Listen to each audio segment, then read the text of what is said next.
నమస్తే రమ్మగారు. నమస్తే జయ. రమ్మగారు, కృష్ణాష్టమి శుభాకాంక్షలు మీకు. మీకు కూడా జయ. సుమన్ టీవీ ప్రేక్షకులందరికీ కృష్ణాష్టమి శుభాకాంక్షలు. మరి కృష్ణాష్టమి విశిష్టత, ఆ రోజు అనుసరించాల్సిన విధానాలు, పూజా విధానం. భగవంతుడి పుట్టినరోజు, రాముల వారి పుట్టినరోజు, కృష్ణుడు పరమ పుట్టినరోజు చేసుకుంటాం అవును కదా. రాముల వారికి ఏమో పుట్టినరోజుతో పాటు పెళ్లి కూడా చేసేస్తాం, పెళ్లి కూడా చేసేస్తాం. కృష్ణుడిని మాత్రం విచిత్రంగా రాముడిని పెద్దవాడిగా ఆరాధించి కృష్ణుడిని మాత్రం బాలుడిగా ఆరాధిస్తాం. ఎంత చిన్నవాడైతే అంత ముద్దు, అంత సంతోషం, అంత ప్రేమ. కాదు రమ్మగారు, శివుడు ఉద్భవించిన రోజును కూడా మనం శివరాత్రి కిందే కదా చేసుకుంటాం. అదే శివుడు ఉద్భవించటం అని కాదుగా, లింగోద్భవం. పరమేశ్వరుడు ఉండి లింగోద్భవం తన శక్తిని చూపించిన రోజు. Okay okay. నరసింహ జయంతి, హనుమ జయంతి, వినాయకుడు జయంతి, వినాయకుడి పుట్టినరోజు కూడా చేసుకుంటాం కదా చవితి. మనం అవును దేవుళ్ళ పుట్టినరోజులు చేసుకోవటం మన పద్ధతి. అయితే అందరినీ తలా ఒక రకంగాను అర్చిస్తే ఈయన్నేమో మరి పసిబిడ్డగా ఆరాధించటం, ఉయ్యాలేయటం, చంటివాడిగా చిన్న పిల్లవాడిగా ఆరాధించటమే భగవంతుడు మనకి జగద్గురువు. ఆయన ఎట్లా జీవించాలో జీవించి చూపించాడు. తామరాకు మీద నీటి బొట్టులాగా, అంతే. బురదలో ఉన్న కమలం బురదనంటకుండా ఎలా ఉంటుందో అలా ఉండగలిగి చూపించాడు. ప్రత్యేకమైన వాడు కృష్ణుడు. ఆయన అవతారాల్లో అన్నిట్లలో కంటే కూడా అత్యంత ప్రత్యేకమైనది కృష్ణ అవతారం. ముందు అవతారాల్లో చూస్తే చూడు, మనకి మత్స్య, కూర్మ, వరాహ, నారసింహ అవతారాల దాకా ఒక ప్రత్యేకమైన పని కోసం వచ్చి, మత్స్యావతారం వేదాలను రక్షించడానికి, కూర్మావతారం ఆ పాలకడలు చిలుకుతున్నప్పుడు అది మందర పర్వతం దిగిపోకుండా ఉండడానికి, పర్వతం దిగిపోకుండా ఉండాలి కదా, ఆ పర్వతం దిగిపోకుండా ఉండటానికి దానికి ఆపి పెట్టి వీళ్ళకి సరి చేశాడనమాట. వీళ్ళు ఇది చేయటం కోసం ఆ పాలకడల్ని చిలికే ప్రోగ్రాము సాగర మథనం, అమృత మథనం కోసం ఉపయోగపడ్డాడు. తర్వాత వరాహ అవతారం ఎత్తి భూమిని హిరణ్యాక్షుడే తీసుకుపోతే అక్కడ అతన్ని సంహరించి తీసుకొచ్చాడు. హిరణ్యకశిపుడు తీసుకొచ్చాక తర్వాత హిరణ్యకశిపుడిని వధించడం కోసం మళ్ళీ జన్మించాడు. అదేమిటి, హిరణ్యకశిపుడు తాలూకు విపరీత వరాలు, ఆ వరాల ప్రకారము వరాల్లో ఎలా కోరాడో అలాంటి స్వరూపాన్ని తీసుకున్నాడు. మనిషితోటి మరణం లేదు, జంతువుతోటి మరణం లేదు, అంటే మనిషి జంతువు రెండు కలిసినటువంటి స్వరూపంలో కనిపించాడు. తర్వాత కనపడిన వామనావతారము, పరశురామ అవతారము, రామావతారము, వీళ్ళు మానవులుగా ఉన్న వామనావతారం. తర్వాత కాలం ఏమైందో, ఈ బలిచక్రవర్తిని కిందకి పంపించేశాక వామనుడు ఏమయ్యాడు, వామనుడు ఎంతకాలం ఉన్నాడు, ఆయన ఏం చేశాడు, అదేం మనకు తెలియదు. వామనావతార ఘట్టం కొన్ని పురాణాల్లో ఉన్నది, కానీ వామన పురాణం కూడా ఉందంటారు, తెలీదు మనకి. అక్కడి నుంచి పరశురామ అవతారం ప్రత్యేకమైన విధిగా భూమి మీద క్షాత్రం ఎక్కువైందని దాన్ని తగ్గించాడు. అంశావతారమే ఆయన, పూర్ణావతారుడు కాదు. ఆయన ఉన్న కాలంలోనే పూర్ణావతారుడుగా, పరిపూర్ణ మానవుడుగా రాముల వారిగా జన్మించాడు. జన్మించి భూమిని నిష్కంటకంగా రాక్షసుల్ని ఏరేశాడు. మానవుడు ఎలా ఉండాలో మహిమలు మాయలు ప్రత్యేకంగా ఏమీ చేయకుండా ఒక దశరథ మహారాజుకి కుమారుడిగా జన్మించి ఒక గురువు గారితో వెళ్ళి చదువుకుని బుద్ధిమంతుడైన పిల్లవాడు ఎలా ఉండాలో అట్లా ఉండి చూపించాడు. ఒక పరిపూర్ణ మానవుడి అవతారమే మనకి రామావతారంలో కనపడుతుంది. కృష్ణావతారంలో కర్మలు అంటకుండా ఉంచుకోవటం ఎలా, మానవుడు ఎలా ఉండాలో చూపించాడు కృష్ణుడు. చెప్పాడు కదా. అవును, ఆయన హాయిగా ఉన్నాడు ఆడుతూ పాడుతూ. మనకి కృష్ణుడు అనగానే రాధ గుర్తొస్తుంది, గోపికలు గుర్తొస్తారు, 8 మంది భార్యలు, 16,000 గోపికలు గుర్తొస్తారు మొదట. ఆయన ఏమిటో చేశాడు అనుకుంటాం, అల్లరే చేశాడు అనిపిస్తుంది. కానీ దగ్గరుండి ఆయన నడిపించిన శ్రీకృష్ణ రాయబారి నుంచి కురుక్షేత్రం దాకా ధర్మ సంస్థాపన ఎంత బాగా చేశాడు.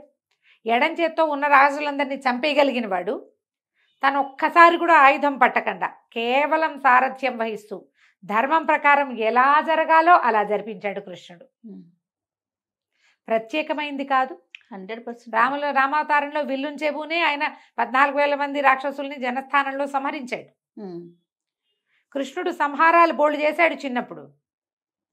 ఎవరి దగ్గరకు వస్తే వాళ్ళందరినీ చంపేశాడు. కానీ నిజంగా చివరికి జరిగిన 18 అక్షౌహిణుల యుద్ధంలో అంతమంది కలిసి యుద్ధం చేసేటప్పుడు అస్త్రం పట్టుకోలేదు, ఎక్కడ ఆయుధం ధరించలేదు కదా. ఆ ధరించకుండానే ఇలా ప్రత్యేకమైన పద్ధతిగా మనిషి ఎలా ఉండాలి, ఎలా జీవించాలి, ఏ రకంగా ఆలోచించాలి, ఎట్లా కర్మలు ఆచరించాలి, నేనెవరు నువ్వెవరు, భగవంతుణ్ణి ఎలా చేరుకోవాలో మనకి ఉపదేశించిన వాడు కృష్ణుడే. ఏటా ఆయన పుట్టినరోజు జరుపుకుంటాం. ఎవరికి ఎంత చేతొస్తే అంత. మనం ప్రతి పిల్లవాడు కృష్ణ జన్మాష్టమి చేసుకుంటే ఆ ఫలితం వస్తుంది, ఈ ఫలితం వస్తుంది, ఇలాంటివి చెప్పుకోకూడదు. మన ఇంట్లో పిల్లాడు ఉన్నాడు, వాడికి పుట్టినరోజు చేస్తే మనకి ఏమిటి కలిసి వచ్చేది? అదే కదా, మన పిల్లవాడు సంతోషం కదా. ఏ సంతోషం కోసం మనం పిల్లల పుట్టినరోజులు, మన పుట్టినరోజులు, నాయనమ్మది అమ్మది చేస్తామో అదే పుట్టినరోజు కోసం, అదే సంతోషం కోసం పుట్టినరోజుని జరుపుకోవాలి అంతే. కృష్ణుడి పుట్టినరోజు ఒక్కొక్కళ్ళు ఒక్కొక్క విధానంగా చేస్తారు. ఊట్ల పండగ చేస్తారు, ఊట్లు కొట్టే వాళ్ళు ఉంటారు. ఇస్కాన్ వాళ్ళు చేసే విధానాలు బాగుంటాయి, చాలా ఇంట్రెస్టింగ్గా ఉంటాయి. వాళ్ళంతా భజన చేస్తారు. నామపారాయణే చేయండి, నామం పెట్టుకోండి, కలిలో మీకు మిమ్మల్ని రక్షించేది భగవన్నామమే అని చెప్పాడు కృష్ణుడు. హాయిగా రాధేకృష్ణ రాధేకృష్ణ అనుకుంటూ లాగిచ్చేసేయండి. మీరు ఏం చేయాలో అది చేయండి, ఏం చేయకూడదు అది మానేయండి. ఇదే బోధ, ఇంకంతకంటే ఏం లేదు. పెద్ద పెద్దవి చాలా బోధించాడు, అవన్నీ అక్కర్లా, కనీసం ఇంత మాత్రం చేసినా చాలు, మన సరిపోతుంది. ఆ కాస్త విధానాన్ని అనుసరిస్తూ కృష్ణాష్టమిని జరుపుకోవాలి. ఒక్కొక్కళ్ళు ఒక్కొక్క రకంగా చేస్తారు. మనం వాకిట్లో నుంచి ఇంట్లోకి వస్తున్నట్టుగా కృష్ణ పాదాలు, కృష్ణుని పాదాలు వేసి పగలు ఉపవాసం ఉండి సాయంకాలం వేళ కృష్ణ పాదాలు వేసి చిన్ని కృష్ణయ్యని రారా కృష్ణయ్య అని ఇంట్లోకి ఆహ్వానించి, కృష్ణుడు మన ఇంట్లో ఉంటే జగద్గురుడు, ఆయన ఉంటే మనకు పండగే. అంతే కదా, జీవితాలు బాగుంటాయి. ఈ ఒట్టిగా పండగ చేసుకోవటము, కృష్ణ పాదాలు వేయటము, అలంకారం చేసుకోవటము, ఏదో వెన్న పెట్టాం, అది పెట్టాం, ఇది పెట్టాం, వాళ్ళని పెట్టాం కాకుండా కృష్ణుడు ఏం చెప్పాడో వినాలమ్మా. ఏం చెప్పాడో తెలుసుకోవాలి. ఎంత ఆచరించగలమో అంత ఆచరించడానికి త్రికరణ శుద్ధిగా, మామూలుగా కాదు, త్రికరణ శుద్ధిగా మనోవాక్కాయ కర్మలతోటి ఆచరిస్తే అప్పుడు మనం కృష్ణ జన్మాష్టమి చేసుకున్న దాని ఫలితం మనకి లభిస్తుంది. ఏవైనా ప్లెజర్స్ వస్తాయని అనుకోవద్దు వాటితోటి, మనకి అవేం కాదు. ఇది చేయాల్సింది. కృష్ణుడికి ఇష్టమైనవి పాలు, వెన్న, నెయ్యి, పెరుగు, మీగడ ఇలాంటివి నివేదన చేయటం. తర్వాత ఏవో రకరకాల చిన్నపిల్లలు ఇష్టపడేవి, కరకరలాడేవి ఏమంటారు, గవ్వలు, చేగోడీలు, చెక్కిలాలు, చెక్కలు, వెన్న అవి వేసి తయారు చేసుకోవటం, వీటినన్నిటి పెట్టడం. అటుకులు ఆయనకి చాలా ప్రీతి. అటుకులు ఆయనకి ప్రీతి కాదు, వాళ్ళ ఫ్రెండ్ తెచ్చాడని తిన్నాడమ్మా. ఆయనకి ఇష్టం అని చెప్పడానికి వీలు లేదు. ఆయన ఇంకెక్కడా అటుకులు తిన్నట్టుగా లేవు. చిన్నప్పుడు ఎప్పుడో తిన్నారట, చిన్నపిల్లలు అందరూ తింటారు. ఒకసారి తింటారు, ఒకసారి తిన్నాడు. రెండోసారి ఆయన ఎప్పుడు తిన్నాడు, అష్టభార్యలతోటి ఉండి కుచేలుడు వచ్చినప్పుడు కుచేలుడు పట్టుకొచ్చిన ఆ గుప్పెడు అటుకుల్ని తిన్నాడు. 3 మాటలు నోట్లో వేసుకున్నాడు.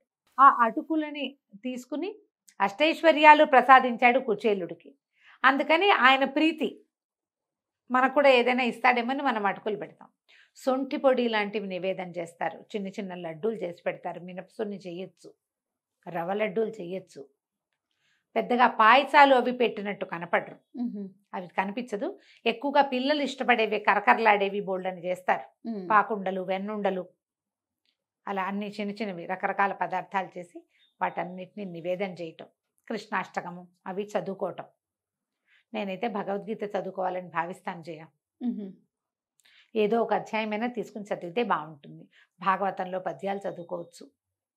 కృష్ణుడి బాల్యచేష్టలది సంబంధించిన ఓ ఘట్టమో ఓ అంకమో ఏదో ఒకటి తీసి చదువుకోవటం. ఇంట్లో పిల్లలు ఉంటే చక్కగా ఆడపిల్లలు మగపిల్లలు చిట్టి పిల్లలు ఉంటే కృష్ణుడిలాగా అలంకారం చేసి సరదా పడ్డాం. అవును, మా వాడికి ఎన్నేళ్ళు వేసామో కృష్ణుడి వేషం మేము. ఎన్నేళ్ళో బాగా వాడికి 9-10 ఏళ్ళు వచ్చేదాకా కృష్ణుడి వేసేయటమే. స్కూల్లోనూ ఏదైనా ప్రోగ్రామ్ ఉంటే వేసేసేవాళ్ళం. మేము ఇంట్లో కూడా చక్కగా తయారు చేసేవాళ్ళం. వాడికి కొంచెం మంచి ఉంగరాల జుట్టు అవి ఉండేసరికి బాగా చేసేవాళ్ళం. ఏదో ఒకటి చేసుకోవటం. కృష్ణుడికి సంబంధించిన అనేక స్తోత్రాలు బోల్డర్లు ఉన్నాయి. అష్టోత్తరం దొరుకుతుంది. చక్కగా అష్టోత్తరం చెప్పి ఓ 108 పువ్వులతోటి కృష్ణ చిట్టి ప్రతిమ ఉంటే చిన్న ప్రతిమ, ఓ చిన్న ఉయ్యాలేయటం, అందులో ఈ ప్రతిమను పెట్టి ఉయ్యాలు ఊపుతూ 4 లాలిపాటలు పాడుకోవటం చేస్తాం మేము కూడా. అట్లా మా వసంతకి చాలా సరదా. లాస్ట్ ఇయర్ కూడా చేసాం. ఏదో ఒకటి మనకి చేత అయినట్టుగా కుదిరినట్టుగా చక్కగా చేసుకోవటం. అవన్నీ ఏం చేయము, మా వల్ల కాదు, మేము బిజీ. కృష్ణాష్టమిని గుర్తు చేసుకోండి. ఓ దీపం పెట్టుకుని కొంచెం ధూపం చూపించి ఏదైనా కాస్త ప్రసాదం పెట్టండి. పాలు, పంచదార, పాలు, బెల్లం కానీ పంచదార కానీ వేసి పాలు నివేదన పెట్టినా కూడా మంచిదే. కుదిరితే ఏమైనా పళ్ళు గిళ్ళు పెట్టుకోవటము. కృష్ణ జన్మాష్టమిని పురస్కరించుకుని ఏదైనా ఒక్క మంచి పని చేయండి అమ్మా. ఎవరైనా ఒక పిల్లవాడికి ఒక 100 రూపాయలైనా సహాయం చేయండి. చదువుకునేందుకో, తిండికో, ఉమ్, ఎవరికైనా పేద పిల్లలకి, చదువుకునే అవకాశం లేని పిల్లలు, పని చేసుకుని పొట్టపోసుకునే కుటుంబాల్లో పిల్లలకి ఏదైనా కొంచెం సాయం చేయండి. దీన్ని దేవుడి బర్త్డేని పురస్కరించుకొని ఏ మంచి పని చేసినా మంచిదే. అంతే. ఏమీ చేయలేకపోతే ఒక దండం పెట్టుకోండి మనస్ఫూర్తిగా. కృష్ణ ఇవాళ నీ పుట్టినరోజునైనా అని ఒక మాట దండం పెట్టుకుని ముందుకెళ్ళటమే. నమస్తే. నమస్తే చే